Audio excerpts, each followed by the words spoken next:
আমাদের এখানে বৃষ্টির পরিমাণটা আজকের দিনের জন্য বেশি। আমাদের এখানে খুব পরিমাণ করে বৃষ্টি হয়। মালদা জেলার মধ্যে আজকে অনেক দূরে অনেক দীর্ঘই পরে বৃষ্টি দেখা দিয়েছে। খুব ঘনচাপ বৃষ্টি হচ্ছে। তো আমাদেরও খুব ভালো লাগছে আজকে বৃষ্টি হয়ে। আবহাওয়াটা কড়া ছিল, নরম হয়ে গেল। এরকম দিন ঠান্ডারই আমাদের দরকার ছিল। যা হোক, বৃষ্টি হয়ে চাষিদের উপকারী হলো। অনেক চাষের মাটি শুকিয়ে ফেটে গেছে। এই বৃষ্টিপাতটা হয়ে ওই চাষের কম করে তো উপকারটা হবে।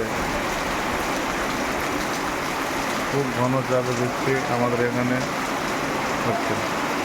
এটুকু আপনাদেরকে দেখানোর জন্য বা বলার জন্য